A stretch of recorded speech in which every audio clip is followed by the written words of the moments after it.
This man brutally killed and dismembered a university student before posting a video of the gruesome attack online. Luca Magnotta was born on July 24th, 1982 and grew up in Ontario, Canada with his parents and 2 siblings. On May 25th, 2012, Magnotta posted an 11-minute video to the website bestgore.com depicting himself stabbing and dismembering a naked man, later identified as 34-year-old international student Jun Lin. In the following days, 6 packages were sent to schools and political parties across Canada, all containing different parts of Lin's corpse.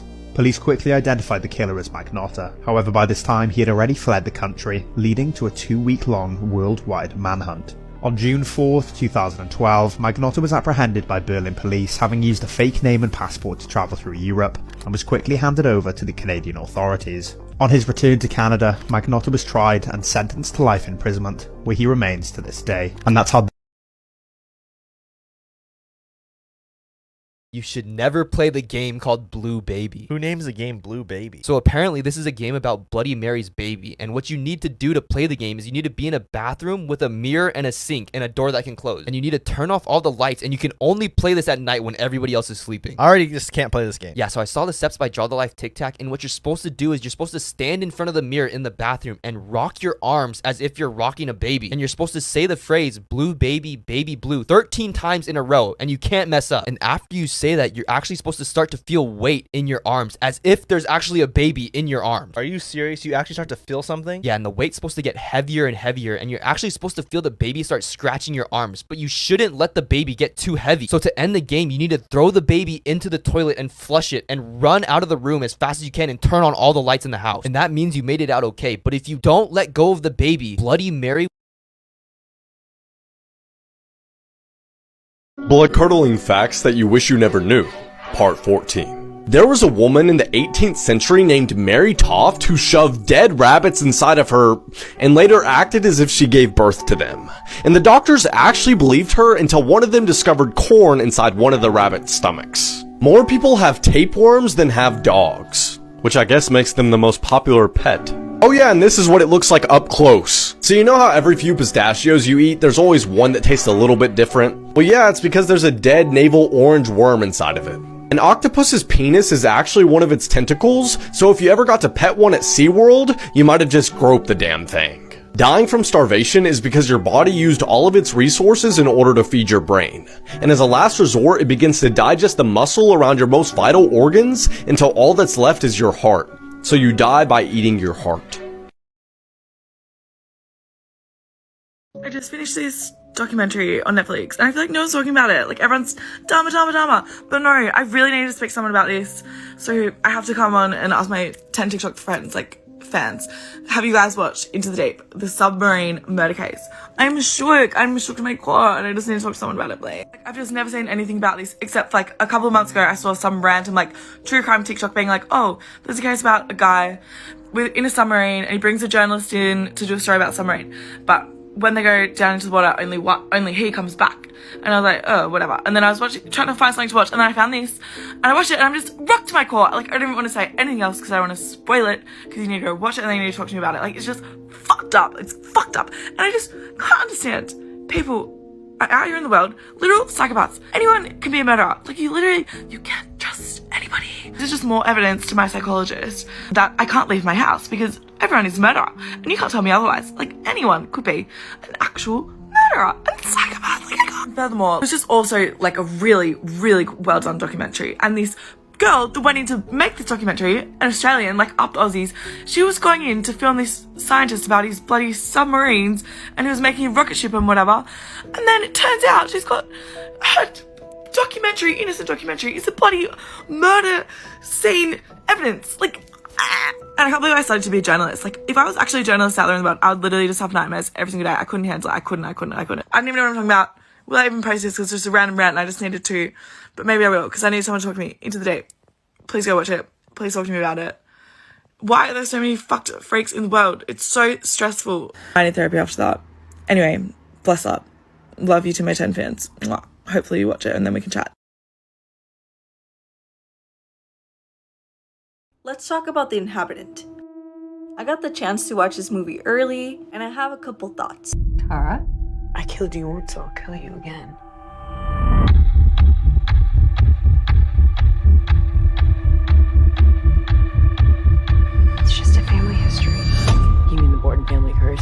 Let's just start with seeing Dr. Sanchez tomorrow. I'm not crazy. First off, the movie is based on the Lizzie Borden incident. In 1892, this woman infamously unalived her stepmother and father with an axe, giving her father 41 swings and her stepmother 40. So in this movie, Odessa actually plays a descendant of Lizzie Borden, Tara.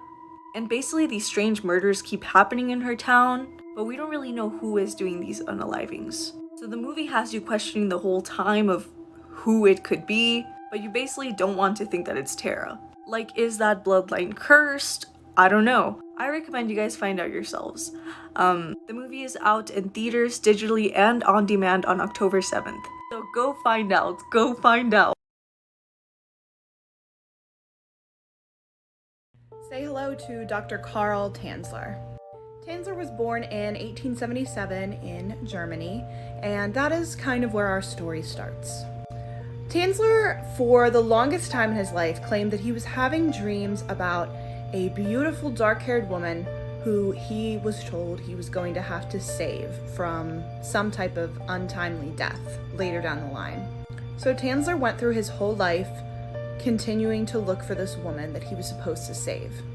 Flash forward to the 1920s in Key West, where Tanzler is now working as a radiologist. He meets the beautiful Elena de Hoyos.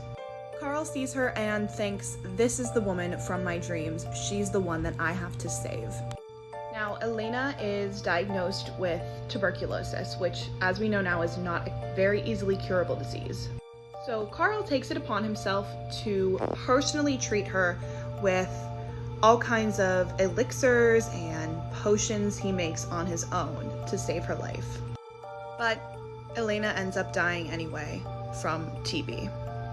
After she dies, Carl continues to have this obsession with her. Every single night, Tanzler is going to Elena's grave to speak with her, as he says. This story ends with Tanzler taking Elena's body out of the grave, taking it to his home, mummifying her the best he possibly could, dressing her up, dancing with her around the house, and acting as if she were still alive. And the reason that Tanzler was found out was because Elena's sister went to his home to beg him to stop going to see her every night at the grave, because it was an unhealthy obsession and the family was tired of it. And through the window, she saw him dancing with her sister's corpse.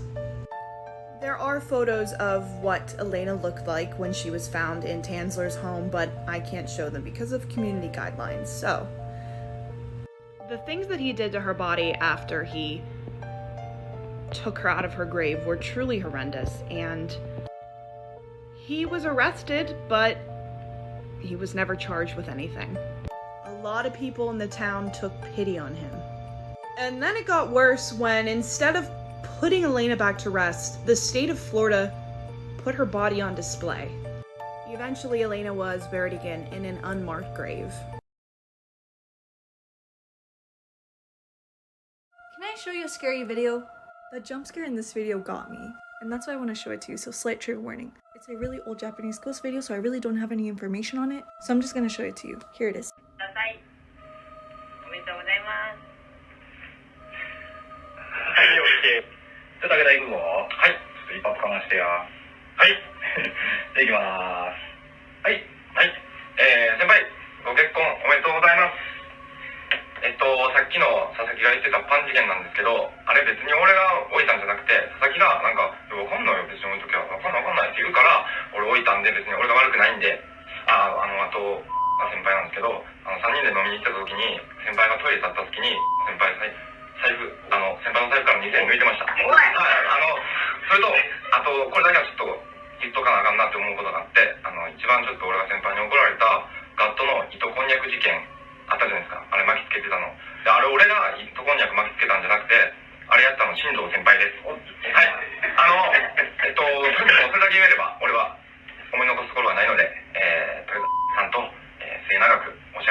This is why these old cathedrals freak me out.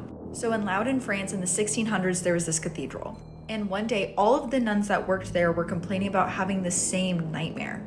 All of them were seeing this shadowy figure that they referred to as the Cloth Man. He would appear angelic at first, but then would quickly turn demonic. This was terrifying the nuns, but it started getting so much worse. See, after these nightmares started happening, the nuns started showing symptoms of demonic possession. Mass hysteria broke out, and some of the nuns were able to bend over backwards so their shoulders were touching their ankles. It was also said that others were caught levitating. But these nuns thought they knew who was doing this to them. The head priest at this cathedral was a man by the name of Father Grandier, and he was accused of practicing black magic. He was eventually burned at the stake, but they were not able to exorcise the demons out of the nuns. And in fact, many of the men who tried to perform exorcisms suffered horrible fates, even claiming that Grandier's ghost was tormenting them from beyond the grave. I have a stalker, and this update is probably the scariest one yet. Something really freaking scary happened last night. I was sound asleep, and at 3:28, my TV just turns on. And it doesn't just turn on to like the title screen or anything. It goes to that random video, like ferrets from the same people who made Charlie the Unicorn. And I thought it was like an alarm. So I was like, Alexa, turn the alarm off. And she didn't. And I was like, Alexa, turn the podcast off. And she didn't. And I realized that it was coming from downstairs. I go downstairs because it's really loud. And I take the remote and I turn it off. And I go upstairs and I don't think anything of it. Then I remembered about that randomly at work, and I was like, that's really weird. And so I thought to check my cameras, and my free trial expired. So none of my cameras were visually picking up anything, but they did detect the motion. And at exactly 3:28, well, first of all, I think it was 3:13 before this happens, like 15 minutes before, it detected a motion where the cars are, and the car windows you can like see to the living room. And then at 3:28, right as I got up and turned the TV off, there was more motion in the cars. So I'm thinking maybe it was my stalker just trying to see if I was home or if I was awake or something. I don't know for sure, but do any of you guys know if you can turn on an LG TV without a remote? Like if you could do it on your iPhone, or if you could buy like the same remote and be able to turn it on like that? Because I'm not sure what it was, but yeah. And I'm going to provide receipts. Okay, so as you can see over here, where I circled, at 3:13 a.m., there was movement in my cars. Sorry, I blacked out my address over there. And then 3:28 inside front where I turned off the TV, there was more movement. And then once again at 3:28. So I think someone turned on my TV, was watching from my cars, and then left when they saw I was awake, but I'm not sure. I need you guys to help me and to help me figure it out. So yeah, if you have any information on how LG TV works, that would be great. The longer you look at this photo, the more disturbing it gets. Part 3.